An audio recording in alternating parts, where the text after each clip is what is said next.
23 सितंबर को एक पलवल में दबंगों ने दलित को तार जोड़ने के एवज में बहुत बुरी तरह से मारा, करंट से मौत हो गई। 23 सितंबर को ही पटौदी के धारूहेड़ा में अपहरण कर युवक को पीट कर मार डाला गया। 20 सितंबर का टोल प्लाजा का झगड़े का वीडियो आप सबने देखा। 22 सितंबर का दो पक्षों का झगड़ा था, गन्नौर के अंदर एक युवक को चाकू मार दिया गया। और बहुत सारी ऐसी घटनाएं, लंबी लिस्ट है। करनाल में भी ऐसी घटना हुई थी पिछले दिनों, चाकू से हमला करके मार दिया गया। क्या ये गैंग खुलेआम ऑपरेट कर रहे हैं? क्या बेरोजगारी में हरियाणा को नंबर 1 बनाने के बाद अब मुख्यमंत्री जी ने अपना अगला लक्ष्य निर्धारित कर लिया है कि क्राइम के अंदर भी हरियाणा को नंबर 1 बना करके छोड़ेंगे? आपको जान के आश्चर्य होगा कि उत्तर प्रदेश से 2.5 गुना ज्यादा क्राइम रेट हरियाणा के अंदर है। उत्तर प्रदेश में ये कहते हैं बहुत बड़ा प्रदेश है, वहाँ लॉ एंड ऑर्डर मेंटेन करना बहुत मुश्किल बात है, हो नहीं पाता है। उसके बावजूद उत्तर प्रदेश से 2.5 गुना क्राइम रेट होना हरियाणा के अंदर कानून व्यवस्था की पोल खोलता है। और मुख्यमंत्री जी अपने अलग अलग प्रोपेगेंडा के कार्यक्रमों में व्यस्त रहते हैं। गृह मंत्री के साथ CID किसको रिपोर्ट करे इस मुद्दे पे लड़ते रहते हैं, लेकिन प्रदेश की कानून व्यवस्था बुरी तरह से चरमरा गई है और क्राइम प्रदेश बनता जा रहा है पूरा हरियाणा। इसके साथ साथ एक और विषय के ऊपर अगर अपनी बात रखूं तो कल आपने देखा होगा कि कैसे HPSC के जो रिजल्ट निकाले गए, जो 100 सीटों के लिए बच्चों का चयन हुआ, इन्होंने खुद ही कहा था कि 3 गुना बच्चे बुलाएंगे। UPSC का सेट 9 में कि 3-4 गुना बच्चे इंटरव्यू के लिए बुलाने चाहिए, लेकिन 100 सीटों के लिए इन्होंने सिर्फ 61 बच्चों को बुलाया। क्यों? बाकी के युवाओं का क्या कसूर है? आप लास्ट मोमेंट पे पास भी क्यों हुए वो भी बता रहा हूं। आप लास्ट मोमेंट पे क्राइटेरिया बदल देते हैं, 42 का 45% कर देते हैं, उसकी वजह से कुछ बच्चे बाहर हो जाते हैं। क्या हरियाणा सरकार युवाओं को रोजगार देने को लेकर के गंभीर नहीं है? क्या हरियाणा सरकार जो बच्चे पूरी प्रक्रिया भी कर लेते हैं इम्तिहान की, उनको भी ज्वाइनिंग कराने में हिचक महसूस करती है, साजिशन उनको ज्वाइन नहीं कराती है? इन सारे मुद्दों को लेकर के युवा बहुत चिंतित है। ये जो HPSC में जिन बच्चों ने इम्तिहान दिया था, जिन बच्चों को इंटरव्यू की उम्मीद थी और जिन बच्चों का सिलेक्शन नहीं हुआ, वो सभी बच्चे बड़ी संख्या में कल आम आदमी पार्टी के अध्यक्ष डॉक्टर सुशील गुप्ता जी से मिले थे। उन्होंने अपनी बातें उनके सामने भी रखी और इस मुद्दे को आम आदमी पार्टी पुरजोर तरीके से हर मंच पर जहां संभव होगा वहां हम इस मुद्दे को उठाएंगे, क्योंकि युवाओं के रोजगार के मुद्दे को गंभीरता से सरकार को लेना चाहिए, जो कि फिलहाल ये नहीं ले रही। आपके कोई सवाल है तो दादा जी, ये जो पर्टिकुलर मामला है इसके लिए आज मेरे को लगता है राजनीतिक गरमाई हुई है, चेयरपर्सन आ रही है महिला कि आप आए आज कांग्रेस डेलीगेशन 3 IPS और कई जिलों की पुलिस केस को क्रैक करना चाहते हैं। आज एक हफ्ता पुलिस की एफिशिएंसी भी सवाल है। देखिए, निश्चित तौर पे एफिशिएंसी पे सवाल है, और इसलिए सवाल है जब पुलिस पॉलिटिकल प्रोटेक्शन में, राजनीतिक संरक्षण में काम करती है, जब पुलिस के ऊपर दबाव होता है, राजनीतिक संरक्षण जो गैंग्स को है उन नेताओं का दबाव होता है पुलिस के ऊपर, तो पुलिस की आदत छूट जाती है इस तरीके के केसेस को सॉल्व करने की, इस तरीके के गंभीर अपराधों को सुलझाने की आदत छूट जाती है। और पुलिस मैनुअल के हिसाब से कितना चल रही है पुलिस? VIP सिक्योरिटी में सारी पुलिस लगी रहती है। ट्रेनिंग कितनी होती है पुलिस अधिकारियों की? इन्वेस्टिगेशन ट्रेनिंग होती है क्या, जो समय समय पर होनी चाहिए? तो हमारी पुलिस की एफिशिएंसी पर निश्चित तौर पर सवाल है, लेकिन उससे भी गंभीर सवाल जो पॉलिटिकल लोग हैं, जो अपराधों को शरण दे रहे हैं सीधे तौर पर।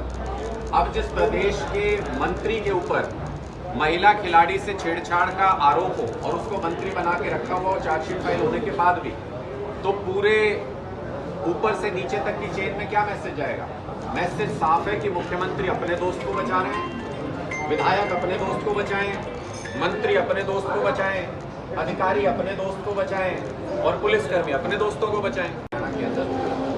कि इंडिया के साथ आप लोगों का गठबंधन है, लेकिन हरियाणा में विचार नहीं मिल रहे, तो हरियाणा में किस तरह से आप इंडिया के साथ लड़ेंगे या अलग से लड़ेंगे? देखिए, 90 की 90 विधानसभा सीटों पर आम आदमी पार्टी अपने दम पर चुनाव लड़ेगी। हमारी हर विधानसभा, हर लोकसभा सीट पर हमने संगठन तैयार भी कर लिया है और हमारी पूरी तैयारी, हम एक एक गाँव के अंदर अपनी कमेटी का निर्माण कर रहे हैं। जो इंडिया गठबंधन बना है, ये लोकसभा चुनाव के लिए बनाया गया है और इस बात को ध्यान में रख के बनाया गया है कि लोकतंत्र को संकट है, तानाशाही को रोकना है, मोदी सरकार की तानाशाही को।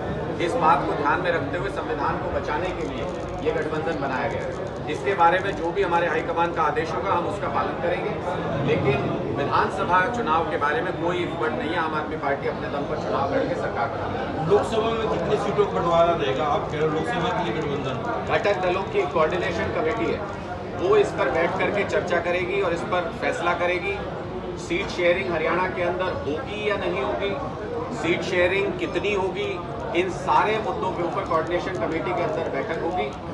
कोई भी व्यक्ति, जो आपको अलग अलग पार्टियों के नेता इस बारे में बयान देते हुए नजर आते हैं, पूर्व मुख्यमंत्री के कद के नेता भी बौखलाहट में बयान दे रहे हैं आजकल कि इतनी सीटें देंगे और इतनी लेंगे, उनका वो लेवल नहीं है इसके ऊपर बयान देने का, क्योंकि ना वो कोऑर्डिनेशन कमेटी के सदस्य हैं, ना ही वो कांग्रेस हाईकमान से ऊपर के कोई नेता है। इसलिए ये सभी बातें जो अभी तक चल रही हैं, ये सिर्फ अफवाहें, ये सिर्फ शगुफा है, इनकी तरफ ध्यान नहीं देना चाहिए। कोऑर्डिनेशन कमेटी जो फैसला करेगी, उसके बाद आम आदमी पार्टी का हाईकमान जो आदेश देगा, आम आदमी पार्टी का कैडर उसको मानने आपकी आम आदमी पार्टी हरियाणा में बहुत सक्रिय है, आप वोट मांग रहे हो पब्लिक से, ठीक है, पार्टी एक्टिव। आप ये कह रहे हो कि एक मौका केजरीवाल को, दीवारों पे लिखा हुआ है, लेकिन आप पंजाब की बात, जो हरियाणा के जो बायलैटरल रिलेशन है, आप एसओएल का पानी हरियाणा को नहीं देना चाहते, आप चंडीगढ़ पे बात नहीं करना चाहते, आप हरियाणा की बात नहीं सुनते मुख्यमंत्री की। तो आम आदमी पार्टी आप वोट मांग रहे हो, लेकिन हरियाणा के हितों का ध्यान नहीं आप। हम तो हर मुद्दे पे खुल के बात करना चाहते हैं, खुल के चर्चा करना चाहते हैं। आपने चूंकि अभी एसओएल का मुद्दा छेड़ा है, तो मैं इस पर भी आपको अपनी स्थिति पूरी तरह से स्पष्ट कर दूं। आम आदमी पार्टी की, हमारा बहुत गंभीर तौर पे ये मानना है कि तीनों जगह पे एक समय पे कांग्रेस की सरकार रही है, केंद्र में भी, पंजाब में भी और हरियाणा के अंदर भी। कांग्रेस अगर इस मुद्दे का समाधान करना चाहती तो कर सकती थी, नहीं किया। बीजेपी की तीनों जगह सरकार रही है, केंद्र में भी, पंजाब में भी, हरियाणा में भी। अगर वो समाधान करना चाहते तो कर देते, नहीं किया क्योंकि वो करना नहीं चाहते थे। आम आदमी पार्टी की जिस दिन तीनों जगह सरकार होगी, हम समय नहीं लगाएंगे, इसका तुरंत समाधान निकालेंगे। और साथ ही साथ 2019 में प्रधानमंत्री मोदी जब हरियाणा में कैंपेन के लिए आए थे, तो उनका वीडियो भी सार्वजनिक है, आप भी उसका अध्ययन कर सकते हैं। उन्होंने बड़ा छाती ठोक के ये कहा था कि 70 साल से हरियाणा, पंजाब, राजस्थान का हिस्से का पानी बह के पाकिस्तान जा रहा है, मोदी इस पानी को रोकेगा। आज मोदी जी को पाकिस्तान ज्यादा प्यारा है, पंजाब, हरियाणा, राजस्थान को पानी ना मिले कोई बात नहीं, मोदी जी को पाकिस्तान को पानी देना है। वो उस पानी को पिछले 5 साल में रोक के हरियाणा, पंजाब और राजस्थान में डिस्ट्रीब्यूट क्यों नहीं कर पाए, इस बात की जवाबदेही केंद्र सरकार की और मोदी जी की है। जब भी इस तरीके की कोई चर्चा होती है, कोई मीटिंग्स होती है, उसमें प्रधानमंत्री मोदी अपना रोल क्यों नहीं निभाते? जब बच्चों के बीच में झगड़ा हो तो उसका निपटारा पिता किया करते हैं अक्सर। पिता अगर उस झगड़े से अलग होकर बैठ जाए और कहे कि कर लो आपस में फैसला, तो अमूमन फैसले नहीं हुआ करते। ये आपसी बातचीत से सुलझाए जा सकने वाले प्रशासनिक मुद्दे हैं। अगर दोनों जगह हमारी सरकार हो, केंद्र में हमारी सरकार हो, अरविंद केजरीवाल जी पहले भी कह चुके हैं, हम इसको आपसी बातचीत से दिनों के अंदर सुलझा देंगे, महीने और साल नहीं लगेंगे जैसे कांग्रेस और बीजेपी को। सर, हरियाणा के अंदर एक बार फिर से कांग्रेस का संगठन टल गया बनने से, तो फुटबाजी है, एक तरफ गठबंधन भी है कांग्रेस। देखिए, बन नहीं सकता, किसी भी हालत में नहीं बन सकता। क्यों? क्योंकि आम आदमी पार्टी ने 1.5 महीने के अंदर 4000 पदाधिकारियों का संगठन अनाउंस कर दिया, शपथ भी हो गई, सुई गिरने जितनी भी आवाज नहीं हुई, संगठन के अंदर कोई झगड़ा नहीं हुआ। कांग्रेस पार्टी ने सोचा कि ये तो आगे निकल गए, हम भी बनाते हैं संगठन। उन्होंने कहा हम संगठन बनाएंगे, बस इतना ही कहा। उसके बाद से एक डिस्ट्रिक्ट में जूते चप्पल चल रहे हैं, एक डिस्ट्रिक्ट में थप्पड़ मार रहे हैं एक दूसरे को, एक डिस्ट्रिक्ट में गाली दे रहे हैं, नेताओं के खिलाफ नारे लग रहे हैं एक दूसरे नेताओं के खिलाफ। क्यों? क्योंकि कांग्रेस के कार्यकर्ता पद और टिकट के लिए लड़ रहे हैं।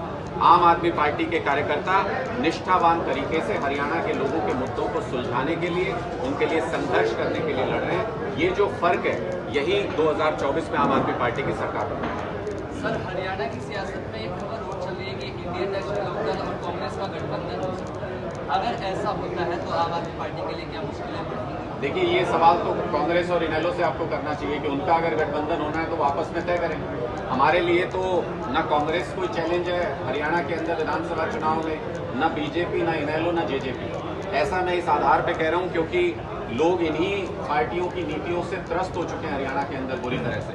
गांव-गांव में, शहर-शहर में 90% लोगों का ये मन है कि पुरानी राजनीति को छोड़ के नया हाथ पकड़ना चाहते हैं, नई राजनीति की तरफ, नई पार्टी की तरफ जाना चाहते हैं, नई विचारधारा की तरफ जाना चाहते हैं। सर, फर्क सिर्फ इतना है कि हम कितनी मेहनत कर पाएंगे, इस पे निर्भर करेगा कि हरियाणा का चुनावी नतीजा क्या होगा, कि हम गांव-गांव तक, लोगों तक, घर-घर तक पहुंच पाते हैं या नहीं। लोग तैयार बैठे हैं आम आदमी पार्टी की विचारधारा को अपनाने के लिए। आम आदमी पार्टी में एक निगम पार्षद है बीजेपी की, वो बोलती है कि आम आदमी पार्टी तो बेवकूफों की पार्टी है। में मुख्यमंत्री का चेहरा आम व्यक्ति होता है कोई भी। अरविंद केजरीवाल जी की 7 पुश्तों में किसी ने राजनीति नहीं की थी जब वो राजनीति में आए, लेकिन मुख्यमंत्री हैं दिल्ली के और इतना शानदार तरीके से चला रहे हैं। पंजाब में एक टीचर के बेटे हैं सरदार भगवंत मान, आम घर से आते हैं लेकिन मुख्यमंत्री बन गए और शानदार सरकार चला रहे हैं। ऐसे ही हरियाणा में भी किसी आम घर से कोई व्यक्ति आम आदमी पार्टी का नेतृत्व करते हुए हरियाणा का मुख्यमंत्री बनेगा और इन लोगों से शानदार तरीके से सरकार चलाएगा जितना ये 56 साल में नहीं चला। दादा जी, 2 बार आम आदमी पार्टी की हवा बनी हरियाणा में। मेरे को याद है शुरू में मतलब बड़े बड़े सेठों ने टोपियां पहन ली थी, यही पानीपत में धर्मशाला में हुआ था। शहर के बड़े बड़े नामी गिरामी लोगों ने एक बात बनने में से मैंने पूछा, भाई आप आम